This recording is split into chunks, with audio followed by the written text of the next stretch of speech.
It would be hard to think of a more elegant way to reduce prosperity this fast. Let's talk about Apple. The notion was we were going to bring back all those great jobs. The average Apple assembly person in China makes $500 a month. The average Apple employee focusing on more high-value things like design, store management, makes $200,000 a year. That's one kind of job. We want to wear Nikes. We don't want to make them. Yeah.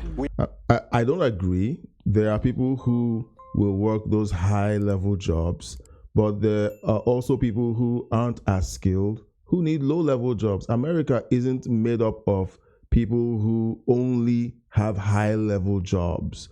There are people who do low-level work, and they come from different races and backgrounds. So this is the kind of narrative that is pushed by left-leaning individuals. He's clearly trying to push the narrative that everybody in America doesn't want to do these factory jobs, these manufacturing jobs. That's why we shipped them off to China. That was not the case when this was done in the 90s. There were demonstrations, there were protests saying, look, don't ship off our jobs. You're going to shut down factories and plants. And they did it anyway. And all of those factory jobs went away. So now you have, people thinking that Americans don't want to do this job. Let me know in the comments section if I'm wrong, because for a functional society, you need a spread. You need people who do the high value tasks of strategy basically doing the design and all the stuff that goes on behind the scenes to create the products. And then you have the people who actually work the machines and run the factories to produce these things. So let me know what you think. Am I right, or is there something that I'm missing? We have outsourced low-wage jobs overseas such that we can create more profits, more investments, and create higher-wage jobs. If these tariffs hold, your iPhone's going to go from $1,000 to $2,300. To make an iPhone in the U.S., it would cost $3,500. As a result, the threats of these tariffs take Apple stock down the value of Walmart in 3 days. If these tariffs hold, 80% of toys under the Christmas tree are from China. Right. So I'm going to interject. All right. The market always finds a way. The market always finds a way. When Ford created, I think it was the Model T, people thought that cars could not be owned by the middle class, but he created a system that reduced the cost of manufacturing vehicles and made it possible for the middle class to afford them. All of these projections that are being pushed by these talking heads, it's all speculation and it is fear-mongering. All right. He doesn't run a business. He doesn't own a business. He's an author and a commentator. And authors and commentators don't know how to run businesses. They don't know how to make the adjustments that are needed in order to ensure that the product keeps being made. That's the job of the entrepreneurs. And Apple will find a way. When they saw that China was leaning differently, they moved their manufacturing to India. The iPhone 15 took a hit on performance and stability, but they knew that moving their manufacturing to India was the thing to do. China responded by banning iPhones, but they stood their ground. And you know what? Once this position that this administration is taking about outsourcing certain kinds of jobs takes hold, Apple will equally adapt. That's the way businesses run. These people here think that people are just stagnant. Things happen to them and they can't adapt. That doesn't make sense. The commentary doesn't make sense.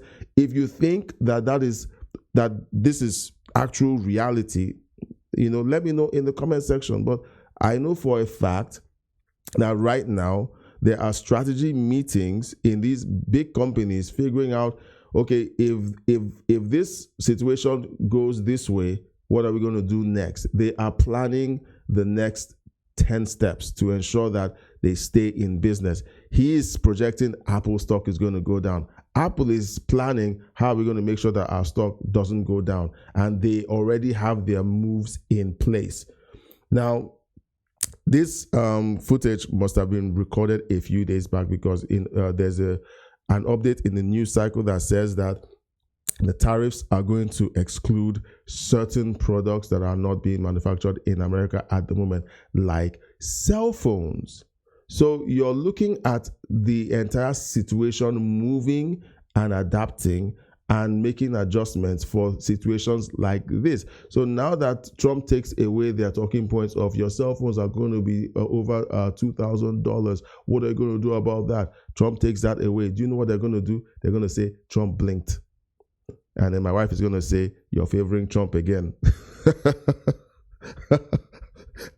Yeah, she's going to do that. Yeah. So 90% of U.S. households are budget constrained. So we're talking about half the number of toys. We're talking about a destruction in shareholder value such that your parents can't retire as quickly.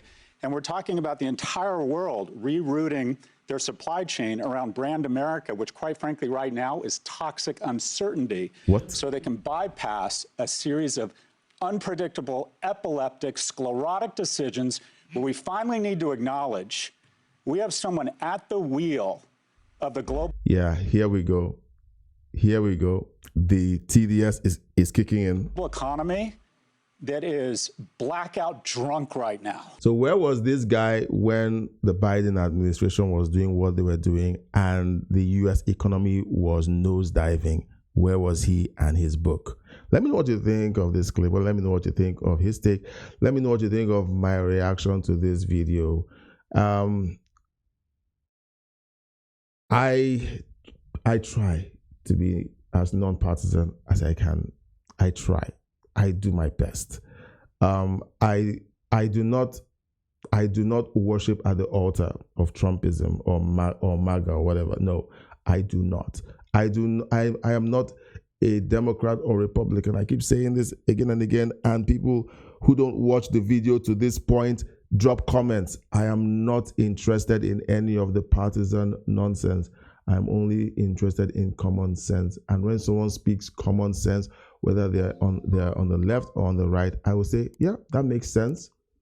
So I think that these positions need to be discussed with a level head. If you don't like Trump, but can literally sit down and look at the ideas and say, does this make sense?